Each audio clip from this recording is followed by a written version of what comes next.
Hello students, welcome once again in Sundar sir's classes. आज का जो मेरा टॉपिक है जो मैं आज आपके सामने एक्सप्लेन करने जा रहा हूँ वो हमारा टॉपिक है हमारा स्पेलिंग रूल्स का। तो स्टूडेंट्स, जैसा कि आपको पता है स्पेलिंग रूल्स जो है वो इंग्लिश जो है वैसे तो एक बहुत ही कंफ्यूजिंग लैंग्वेज है और इसके अंदर बहुत ज़्यादा एक कॉम्प्लेक्सिटी है, क्योंकि इसके अंदर बहुत सी ऐसी चीज़ें हैं जो जैसा दिखता है वैसा बोला नहीं जाता। फिर भी जो है कुल मिला के हम ये नहीं कह सकते कि आप एक भी इसको हम अवॉइड करें इसके रूल्स को। फिर भी कुछ ऐसे कॉमन रूल्स हैं इंग्लिश में स्पेलिंग से संबंधित, अगर आपने उन रूल्स को अच्छी तरीके से स्टडी किया है तो इंग्लिश के लिए स्पोकन में या रिटन में आप काफ़ी हद तक अपनी कमियों को दूर कर सकते हैं। और मैं आपको इस लेसन में बताऊंगा एक एक करके स्पेलिंग्स के कुछ रूल्स के बारे में। बहुत ही कॉमन रूल हैं, कोई मैंने हार्ड एंड फास्ट है बहुत कोई कॉम्प्लिकेटेड रूल्स नहीं, बल्कि एक कॉमन से रूल है जो लगभग आपको कुछ एक को पता भी होता है जिनके बारे में, लेकिन हमने कभी उनकी तरफ गौर नहीं किया होता। तो लीजिए हम स्टार्ट करते हैं हमारा ये लेसन।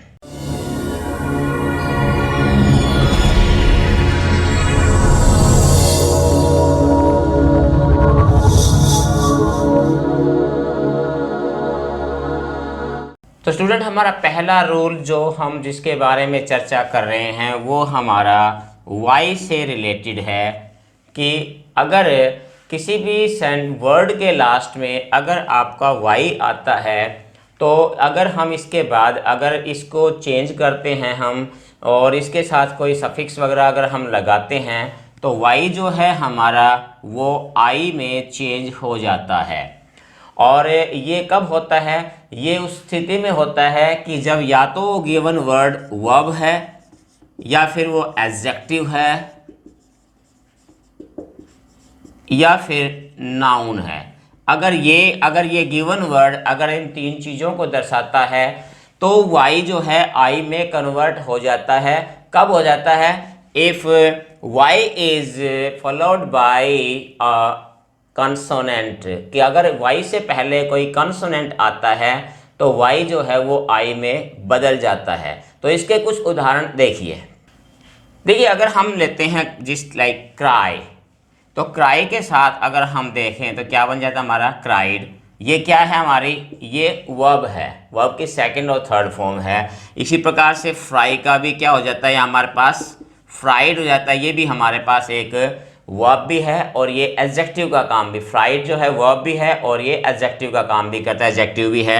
इसी प्रकार से ड्राई, तो ये भी हमारे पास क्या है? ड्राइड मीन्स ड्राइड भी दोनों प्रकार के, ये वर्ब भी है आपका और इसके अलावा ये एडजेक्टिव भी यूज़ किया जा सकता है। तो वर्ड्स जो है इंग्लिश में ये खास बात होती है कि एक वर्ड जो है वो एक से ज़्यादा भी प्रकार के इससे पार्ट ऑफ स्पीच के रूप में यूज़ किया जा सकता है। इसी प्रकार जैसे लाइक सिटी है हमारे पास, तो यहाँ भी आप देखेंगे सिटीज़, तो ये हमारे पास क्या है? नाउन है हमारे पास ये। तो उसी प्रकार जैसे कंट्री है तो इसको भी आप ये कर सकते हैं कंट्रीज़। वाई हर बेग आप देखोगे कि यहाँ जो है वाई है और वाई से पहले अगर आप देखोगे तो हर एक के बाद क्या हमारे पास ये कंसोनेंट जो है वो यूज़ किया जा रहा है। कैरी का भी आप कैरीड कर सकते हैं, तो कैरीड भी जो है ये वर्ब और एडजेक्टिव दोनों के रूप में प्रयोग किया जा सकता है। तो ये हमारा पहला रूल आता है इसमें कि अगर वाई और वाई से पहले अगर हमारे पास कोई कॉन्सोनेंट आता है तो वाई जो है वो आई में कन्वर्ट हो जाता है। और ये सिर्फ ध्यान रखना है कि ये चीज़ होता है किसमें है कि जब गिवन वर्ड या तो वर्ब या एडजेक्टिव या फिर नाउन का रूप में प्रयोग किया जा रहा हो। इसमें कुछ एक्सेप्शन है, वो क्या है? अब इसमें देखिए अगर y से पहले वोवल अगर आता है तो फिर आपने y को i में कन्वर्ट नहीं करना, केवल उसके बाद जो वर्ड लगता है उसी का जो है हम आगे लिखते हैं। एग्जाम्पल के तौर पे जैसे हमारे पास बॉय है तो क्या बन जाएगा? बॉयज। इसी प्रकार से प्रे है तो क्या बन जाएगा? प्रेयर या प्रेज। इसी प्रकार से ग्रे है तो क्या बन जाएगा? ये ग्रेयर या ग्रेएस्ट। तो अब यहाँ देखिए, यहाँ हमारे पास जो भी वाई था हमने वाई को कन्वर्ट नहीं किया, एज इट इज रख दिया। क्यों? क्योंकि वाई से पहले हमारे पास क्या था? ये एक वॉवेल था, इसलिए हमने इसको कन्वर्ट नहीं किया। बट इसमें ध्यान रखिए, क्योंकि इंग्लिश में हर रूल के बाद एक्सेप्शन है, तो इसके अंदर भी जो एक्सेप्शन है वो क्या है। तो देखिए जैसे ये वर्ड्स है, यहां वर्ड भी हमारे पास क्या है, पे, यहां भी वाई से पहले कौन सॉरी वॉवल है, यहां पर भी वाई से पहले वॉवल है, यहां पर भी वॉवल है। बट अगर हम इनको चेंज करते तो आप यह देखिए यहां पर हमारे पास क्या बन जाता है, पेट। तो यहाँ वाई को हमने आई में कन्वर्ट कर दिया। ठीक उसी प्रकार से के अंदर भी क्या सेट हो जाता है, यहाँ पर भी हमने कन्वर्ट कर दिया। उसी प्रकार से ले के अंदर भी क्या हो जाता है, लेड हो जाता है। तो ये कुछ एक वर्ड्स हमारे एक्सेप्शन में होते हैं, इस चीज़ का आपने ध्यान रखना है। तो ये था हमारा रूल नंबर फर्स्ट। अब मैं आपको बता रहा हूँ रूल नंबर 2। रूल नंबर 2 में हमारे पास देखिए कन्फ्यूजन होता है कि आई ई और ई आई, ये देखिए दो हमारे पास ऐसे वर्ड्स हैं जिनमें अक्सर हमें कंफ्यूज हो जाते हैं इसको लेके कि पहले कौन सा वर्ड किसके साथ आता है। तो इसके बारे में बिल्कुल आपको मैं क्लियर बता दूं, बिल्कुल क्लियर क्या है कि अगर हमारे पास इनसे पहले अगर सी आ जाता है, अगर हमारे पास सी है तो सी के बाद आप जब भी यूज करेंगे तो सी के बाद आप क्या करेंगे, ई और आई का यूज करेंगे। ध्यान रखना, एक सी के बाद ई और आई, और अदर देन सी अगर कोई और लेटर आता है और कोई कॉन्सोनेंट साउंड या कोई भी आता है तो हम अदर्स के साथ जो है हम क्या यूज करेंगे, अदर्स के साथ हम आई और ई का यूज करेंगे। इस चीज का आपने ध्यान रखना है। बट इसमें एक शर्त है, वो क्या कि हम इसको उस समय यूज करेंगे, ये रूल हमारा उस समय लागू होगा कि जब ये जो आवाज है, इसकी जो साउंड है, इन दोनों की जो साउंड है वो हमारे पास साउंड ई की साउंड अगर आती है, मीन्स ई मीन्स लॉन्ग, अगर हमारे पास वॉवल की अगर साउंड प्रोड्यूस करते हैं, ये अगर ई की साउंड आती है तब हम इस रूल को लागू यहां पर करेंगे। तो कुछ वर्ड्स देखिए इससे संबंधित।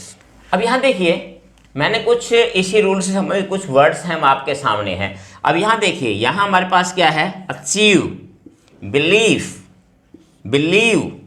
Chief, thief, grief. अब यहां अगर आप देखोगे सभी वर्ड्स के अंदर जितने भी वर्ड्स हमारे पास वो क्या है, यानी कि हमारे पास ई की साउंड आ रही है। और रूल हमारा क्या कहता है कि अदर वर्ड्स यानी अदर देन सी, हमारे पास देखिए यहां पर हमारे पास वी है, यहां पर हमारे पास जो है ये एल है, यहाँ भी एल है, यहाँ एच है, यहाँ ये है। तो इस प्रकार से अदर देन ई है। तो यहाँ पर हमारे पास जो रूल क्या बन गया, मीन्स आई और ई का। अब इन वर्ड्स को देखिए आप, सीलिंग, सी, यहाँ पर भी conceit, C, receive, deceit, receipt, conceive, deceive, और भी से हमारे साथ वर्ड्स मिलेंगे जहां हमने क्या देखना कि देखिए जब भी आपके पास अगर सी आ रहा है और आवाज इसके अंदर भी क्या है, आपके पास आवाज जो है वो ई की आवाज है, तो आपने क्या किया, यहां पर भी सभी के अंदर आपने कर दिया कि प्लस ये जो सिस्टम हमारा आई ई की बजाय क्या है, ई आई पहले आता है। तो ये कंफ्यूजिंग होता है, जो अक्सर स्टूडेंट इसमें कंफ्यूज होते हैं भाई पहले आई आएगा या ई आएगा। तो ये एक सिंपल सा रूल है जिसको आपने ध्यान रखना है। अब इसमें कुछ एक ऐसे वर्ड्स हैं जो क्लियर करते हैं इसको, थोड़ा एक्सेप्शन भी कह सकते हैं। वो वर्ड्स और देखिए वो वर्ड्स कौन से हैं। अब देखिए जो मैंने अभी रूल बताया आपको कि ये ई और आई का जो रूल है ये लागू होता है अगर हमारे पास साउंड ई की साउंड आती है तो। अब यहाँ जो कुछ वर्ड्स दिए गए हैं देखिए आप, साइंस, यहाँ अगर आप इसकी साउंड देखें तो ई की आवाज़ नहीं बल्कि आई की आवाज़ आ रही है। इसी प्रकार से एफिशिएंट, ई की आवाज आ रही है, यहां पर भी हमारे पास डिफ्थोंग्स है, ई मींस ई की साउंड इसमें भी नहीं है। इसी प्रकार से अगर आप इसको देखें, देयर, एयर, यहां पर भी हमारे पास डिफ्थोंग है यानी कि आवाज ई की नहीं है। इसी प्रकार से foreign, height, neighbour, A I means यहाँ पर जो आवाज है इन वर्ड्स में, तो अगर इसमें आप ये कह सकते हैं कि यहाँ देखिए रूल जो है ये एक अलग है, सी के बाद ई आई होना चाहिए था, या यहाँ पर इसके बाद आई ई होना चाहिए था। ये यहाँ पर लागू क्यों नहीं हुआ, क्योंकि यहाँ पर जो रूल कहता है वो ये कि जो यहाँ साउंड है वो ई की साउंड आनी चाहिए, लेकिन यहाँ पर किसी भी वर्ड में आप देखोगे तो ई की साउंड नहीं आ रही है, इसलिए यहाँ पर ये रूल लागू नहीं होता। अब और एज पर जैसे बाकी जो रूल्स हैं उसी तरह इस रूल के अंदर भी कुछ एक्सेप्शंस हैं, और वो एक्सेप्शंस क्या हैं। अब देखिए कुछ वर्ड्स हमारे पास, मैंने यहाँ कुछ वर्ड्स लिखे हैं यहाँ पर, जस्ट लाइक सीज। अब यहाँ पर अगर आप देखोगे सीज, यहाँ पर बिल्कुल यहाँ पर हमारे पास जो है वो ई की साउंड आ रही है, इसमें भी सीज ई। इसी प्रकार से प्रोटीन, यहाँ पर भी हमारे पास ई की आवाज़ है।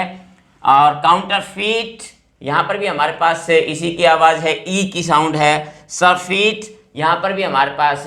तो ये कुछ एक एक्सेप्शंस के वर्ड्स हैं जो आपने ध्यान में रखने हैं, क्योंकि उसी रूल के अकॉर्डिंग यहाँ पर अगर हमारे पास ये अदर देन सी, अगर सी नहीं है तो यहाँ ये आई ई होना चाहिए था, बट यहाँ पर ई आई है। सभी में आप देखोगे तो ये है।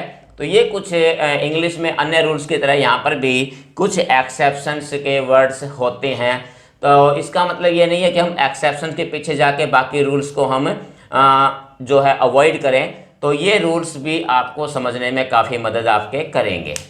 तो स्टूडेंट्स, ये थे कुछ महत्वपूर्ण स्पेलिंग्स रूल्स जिसके ज़रिए आप अपनी स्पेलिंग को स्ट्रेंथन कर सकते हैं और अपने इंग्लिश को भी जो है और फ्लुएंट कर सकते हैं। तो आज के लेसन में इतना ही, फिर मिलते हैं एक और नए लेसन के साथ। तब तक इसका अभ्यास कीजिए। Have a nice day. Thank you.